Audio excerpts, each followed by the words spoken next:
Hello दोस्तों, स्वागत है आपका हमारी यूट्यूब चैनल जीएस की दुनिया में। दोस्तों, इस वीडियो में आज हम प्रैक्टिस सेट 30वां कवर करेंगे, जिसमें हम जूनियर यूपीटीईटी के लिए जीएस के प्रश्नों को देखेंगे जो आपके एग्ज़ाम में पूछे जाने वाले हैं। तो ये वीडियो आपके लिए काफ़ी हेल्पफुल होने वाली है। अगर जो लोग चैनल पर नए हैं तो कृपया चैनल को सब्सक्राइब कर लें, ताकि हमारी हर वीडियो की नोटिफिकेशन आप तक पहुँचती रहे और आप ऐसे ही यूज़फुल सीरीज़ का लाभ उठाते रहें। तो चलिए शुरू करते हैं एसएसटी का 30वां practice set. Question number 1, Sri Lanka पर आक्रमण कर उसे जीतने वाला पहला चोल शासक कौन था? ऑप्शन ए राजराज चोल प्रथम, option B Vijayalaya, option C Rajendra Chola, option D Kulothunga. Question 1 का जो राइट आंसर है वो है ऑप्शन ए राजराज चोल प्रथम। श्रीलंका को जीतने वाले जो पहले शासक थे वो राजराज प्रथम थे, और उसके बाद उनके जो पुत्र थे राजेंद्र प्रथम, उन्होंने उसको शुरुआत जो उत्तरी श्रीलंका था उसको तो राजराज प्रथम ने जीता था, लेकिन जो बाद का जो क्षेत्र था वो उनके पुत्र राजेंद्र प्रथम ने जीता था।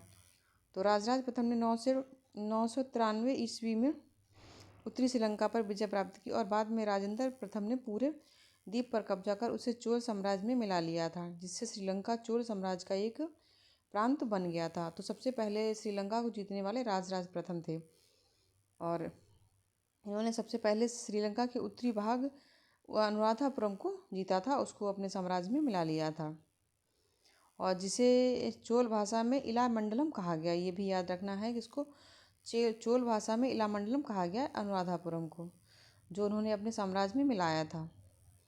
और उनके पुत्र ने अपने पिता की नीति को आगे बढ़ाते हुए राजेंद्र प्रथम ने पूरे श्रीलंका पर विजय प्राप्त कर उसे चोल साम्राज्य का एक प्रांत के रूप में एकीकृत किया था। तो क्वेश्चन 1 का राइट आंसर है option A. Next question, question number 2, Pallava वंश का सर्वप्रथम ऐतिहासिक शासक किसे माना जाता है? Option A Simha Vishnu, option B Mahendra Varman प्रथम, option C Shiva Skanda Varman, option D Narasimha Varman द्वितीय। क्वेश्चन 2 का राइट आंसर है ऑप्शन ए सिंह विष्णु। पल्लव वंश का जो सबसे ऐतिहासिक सर्वप्रथम शासक था वो सिंह विष्णु था, जिन्होंने 6वीं शताब्दी के अंत में शासन किया और कांचीपुरम को अपनी राजधानी बनाया था, जिससे वंश की प्रमुखता स्थापित हुई और चोलों को हराया। जबकि महेंद्र वर्मन प्रथम और नरसिंह वर्मन प्रथम जैसे शासक बाद में प्रसिद्ध हुए थे।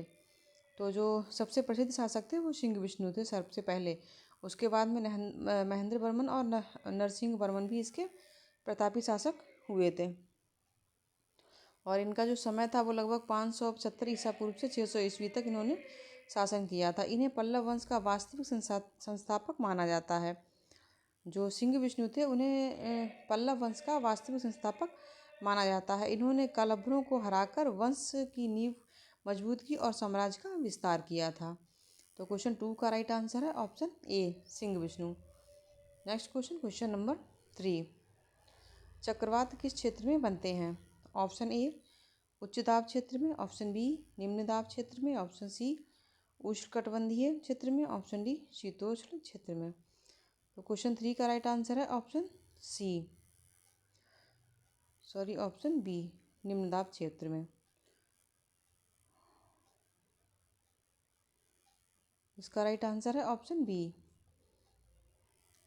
चक्रवात मुख्य रूप से उष्णकटिबंधीय क्षेत्रों में, जहां गर्म महासागरों के ऊपर बनते हैं, जहां समुद्र की सतह का तापमान अधिक होता है और निम्न वायुदाब का क्षेत्र बनता है। ये शक्तिशाली मौसम प्रणालियां हैं जो तेज हवाएं, भारी बारिश लाती हैं, और भारत में पूर्व में जैसे बंगाल की खाड़ी हो गई और पश्चिम में अरब सागर पर अधिक देखी जाती हैं। तो जो जहाँ पे निम्न वायुदाब का क्षेत्र होता है वहाँ पर ये चक्रवात बनते हैं, और इनके जो बनने की जो मुख्य परिस्थितियाँ होती हैं वो उष्णकटिबंधीय क्षेत्र हो गया। जैसे ये भूमध्य रेखा के आसपास के गर्म क्षेत्रों में बनते हैं, जहाँ समुद्र का पानी गर्म होता है।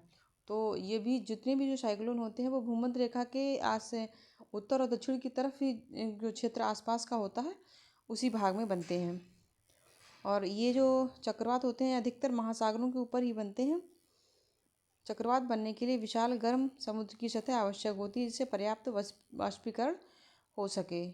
तो क्वेश्चन 3 का राइट आंसर है option B. Next question, question number 4। Bharat का सबसे उत्तरी बिंदु कौन सा है? Option A Indira point, option B Siachen, option C Indira col, option D Karanpur. Question 4 का राइट आंसर है ऑप्शन सी। जो भारत का सबसे उत्तरी बिंदु है वह इंदिरा कॉल है और ये सियाचिन ग्लेशियर के आसपास पड़ता है। तो भारत का सबसे उत्तरी बिंदु इंदिरा कॉल है जो काराकोरम रेंज में सियाचिन ग्लेशियर के पास स्थित है और यह भारत, पाकिस्तान और चीन की सीमाओं के करीब है। जो सियाचिन ग्लेशियर है श्रीनगर में, वहाँ पे जो पाकिस्तान और भारत और चीन की जो सीमा है उसके पास ही इंदिरा कॉल ये भाग स्थित है और यह बिंदु लद्दाख में और भारत की मुख्य भूमि का उत्तरीतम बिंदु है जिसका अक्षांश 37 डिग्री 6 मिनट है। तो ये भी याद रखना है कि जो इसका अक्षांश बिंदु है वो 37 डिग्री 6 मिनट उत्तरी अक्षांश है और इसका नाम जो है वो इंदिरा कॉल है और स्थान सियाचिन ग्लेशियर में ये पड़ता है और यह वह जगह है जहाँ भारत और पाकिस्तान, चीन की सीमाएं मिलती हैं। तीनों की सीमाओं पर ही ये स्थित है। तो क्वेश्चन 4 का राइट आंसर है option C. Next question, question number 5। Hemis राष्ट्रीय उद्यान किस कारण प्रसिद्ध है? ऑप्शन ए बाघ, ऑप्शन बी हिम तेंदुआ, ऑप्शन सी गैंडा, ऑप्शन डी काला हिरन। तो हेमिस जो राष्ट्रीय उद्यान है वो हिम तेंदुआ के लिए प्रसिद्ध है क्योंकि ये हिमालय की बर्फ़ चोटियों में ही पाया जाता है और ये जो हेमिस राष्ट्रीय उद्यान है ये भी श्रीनगर और लद्दाख के ही क्षेत्र में पड़ता है। तो हेमिस राष्ट्रीय उद्यान मुख्य रूप से अपने हिम तेंदुओं के लिए उच्च आबादी के लिए प्रसिद्ध है। माना जाता है दुनिया के किसी भी संरक्षित क्षेत्र में इसका घनत्व सबसे ज़्यादा है। साथ ही यह दुर्लभ वन्य जीवों जैसे भरल एशियाई आइबेक्स, तिब्बती भेड़िया और यूरियन भालू, भूरा भालू का घर है और यह भारत का सबसे बड़ा राष्ट्रीय उद्यान भी है। तो जो हेमिस राष्ट्रीय उद्यान है वो तेंदुओं के लिए तो प्रसिद्ध है, इसके अलावा भी वहाँ पर एशियाई आइबेक्स और तिब्बती भेड़िया जैसे और भी जानवर पाए जाते हैं और ये सबसे बड़ा राष्ट्रीय उद्यान है। इसकी जो ऊंचाई है ये भारत का एकमात्र राष्ट्रीय उद्यान है जो हिमालय के उत्तर में स्थित है और ट्रैकिंग और पर्वतारोहण के लिए लोकप्रिय है। तो ये हिमालय के उत्तर में स्थित है, ये भी आपको याद रखना है। और हिम तेंदुओं के अलावा यहाँ पर हिमालयन मरमेड और कई पक्षी प्रजातियाँ भी पाई जाती हैं और इसी के अंदर जो हेमिस राष्ट्रीय उद्यान है यहाँ इसी के अंदर ही हेमिस मठ स्थित है। पार्क के भीतर प्रसिद्ध हेमिस मठ 11वीं शताब्दी में स्थापित अपनी वास्तुकला, धार्मिक महत्व और प्राचीन वस्तुओं के लिए भी जाना जाता है। तो ये भी एक इम्पोर्टेंट क्वेश्चन बनता है कि हेमिस मठ कहाँ पे है? तो हेमिस मठ भी हेमिस राष्ट्रीय उद्यान के अंदर ही स्थित है जो 11वीं शताब्दी में स्थापित किया गया था और यह लद्दाख की बौद्ध सांस्कृतिक और परंपराओं का केंद्र है जहाँ हेमिस त्यौहार भी मनाया जाता है हेमिस मठ के अंदर। तो क्वेश्चन 5 का राइट आंसर है option B. Next question, question number 6। Mudumalai राष्ट्रीय उद्यान कहाँ स्थित है?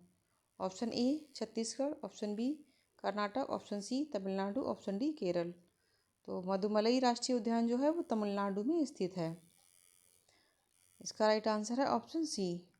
मधुमलाई राष्ट्रीय उद्यान दक्षिण भारत में तमिलनाडु राज्य के नीलगिरी जिले में स्थित है और यह कर्नाटक और केरल की सीमा पर नीलगिरी की पहाड़ियों में है। तो ये भी याद रखना है कि तमिलनाडु में नीलगिरी की जो पहाड़ियाँ हैं उनमें ये मधुमलाई जो राष्ट्रीय उद्यान है वो स्थित है और ये 3 राज्यों में इसका विस्तार है, तमिलनाडु, कर्नाटक और केरल। और बांदीपुर राष्ट्रीय उद्यान भी इसके पास में ही है। तो इसका स्थान याद रखना है, तमिलनाडु में नीलगिरी की पहाड़ियों के पास है और यह भारत के सबसे पहले स्थापित अभ्यारण्यों में से एक है और नीलगिरी बायोस्फीयर रिजर्व का भी हिस्सा है। यह बाघ और एशियाई हाथी जैसे वन्य जीवों के लिए महत्वपूर्ण संरक्षित क्षेत्र है। तो जो मधुमलाई राष्ट्रीय उद्यान है वो बाघ और एशियाई हाथों के लिए जाना जाता है। क्वेश्चन 6 का राइट आंसर है option C. Next question, question number 7। Vidhan Sabha के सदस्य बनने की न्यूनतम आयु क्या है? ऑप्शन ए 18 वर्ष, ऑप्शन बी 21 वर्ष, ऑप्शन सी 25 वर्ष, ऑप्शन डी 30 वर्ष। क्वेश्चन 7 का राइट आंसर है ऑप्शन सी 25 वर्ष। विधानसभा की जो सदस्य बनने की आयु होती है वो 30 वर्ष होती है।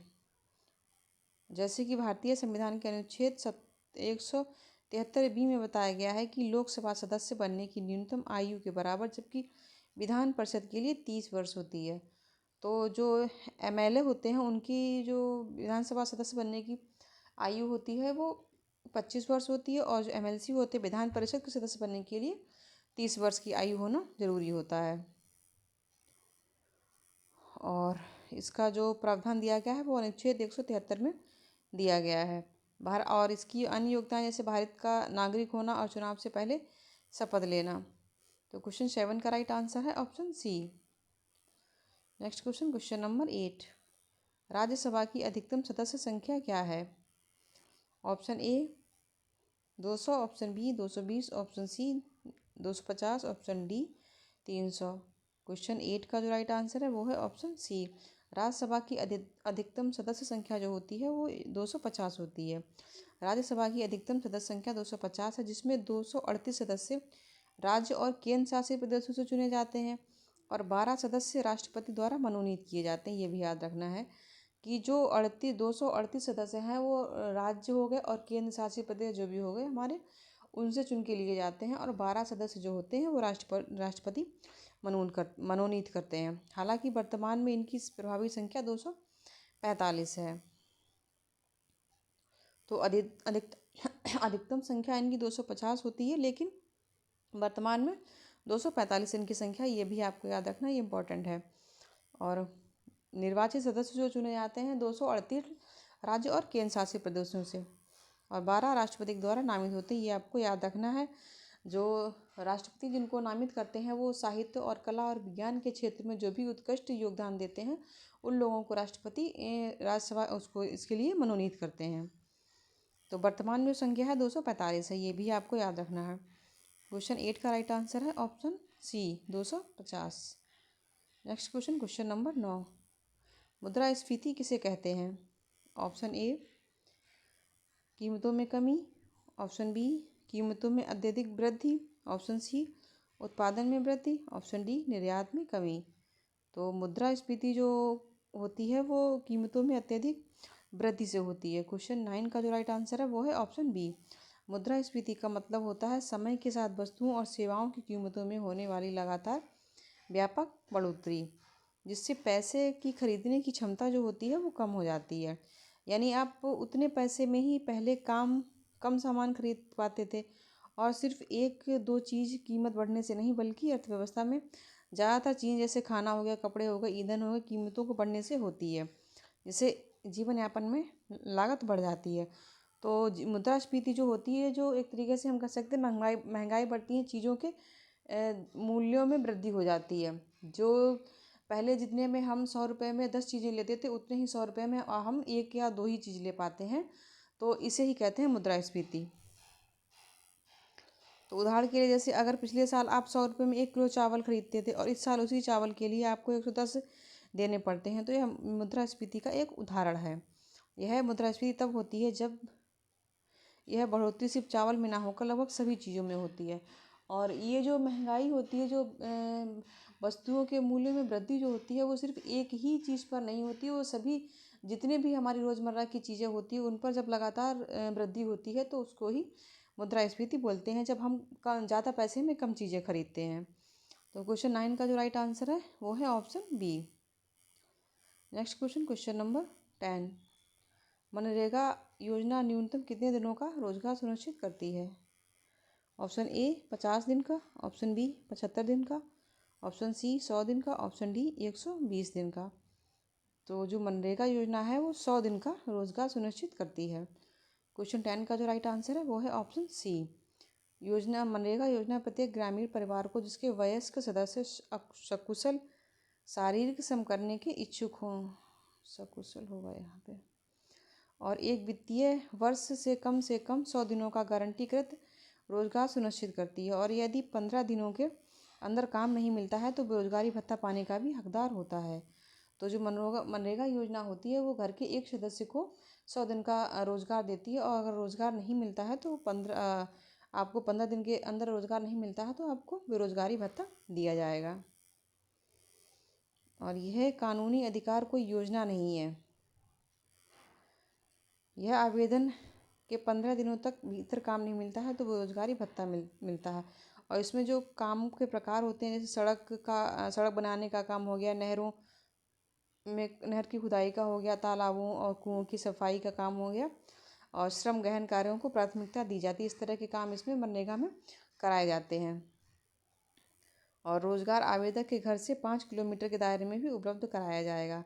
जो कोई भी अगर काम करने का इच्छुक है तो उसके अपने घर से उसको ज़्यादा दूर नहीं भेजा जाता है। घर से 4-5 किलोमीटर की एरिया में ही उसको इस काम के लिए भेजा जाता है।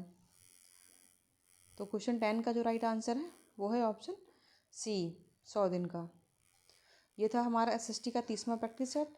मिलते हैं नए प्रैक्टिस सेट में नए प्रश्नों के साथ। तब तक के लिए नमस्कार। ऐसे ही यूज़फुल वीडियो पाने के लिए हमारे चैनल को सब्सक्राइब करें ताकि हमारी हर वीडियो की नोटिफिकेशन आप तक पहुंचती रहे। धन्यवाद।